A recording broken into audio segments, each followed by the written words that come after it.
2027 সালের জন্য হজ প্যাকেজ ঘোষণা করেছে সরকার। সরকারি ব্যবস্থাপনায় সর্বনিম্ন খরচ নির্ধারণ করা হয়েছে 5,05,648 টাকা, আর এই বছর বিমান ভাড়া কমিয়ে নির্ধারণ করা হয়েছে 1,30,000 টাকা।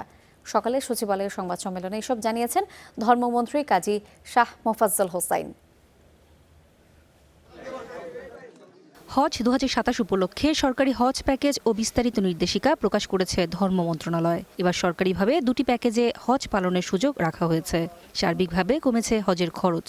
গত বছর সর্বনিম্ন হজ প্যাকেজের মূল্য ছিল 5,33,711 টাকা, কিন্তু এবছর 28,063 টাকা কমিয়ে সাশ্রয়ী প্যাকেজ 5,05,648 টাকা নির্ধারণ করেছে সরকার। পাশাপাশি হজ প্যাকেজ 1-এর মূল্য 6,15,263 টাকা, আর বেসরকারি হজ প্যাকেজের মূল্য নির্ধারণ করা হয়েছে 5,13,648 টাকা। 2026 সালে মিনা আরাফা, ABC ও ডি মোট 4টি সার্ভিস প্যাকেজ ছিল, কিন্তু 2027 সালে হজের সার্ভিস প্যাকেজ হবে 3টি। ডি সার্ভিস প্যাকেজটি থাকছে না।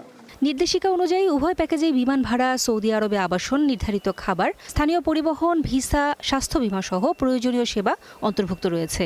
মক্কা ও মদিনায় হোটেলের অবস্থান ও মান ভেদে দুই প্যাকেজের ব্যয়ের পার্থক্য হবে। হজ প্যাকেজে বাধ্যতামূলক করা হয়েছে ক্যাটারিং সার্ভিস। 2027 সালের হজের নিবন্ধন চলতি বছরের 24 সেপ্টেম্বর শেষ হবে। তথ্য বলছে, প্রাথমিক নিবন্ধনের সময় 3,50,000 টাকা এবং 29,000 টাকা প্রাক নিবন্ধনের অর্থ পরিশোধ করতে হবে।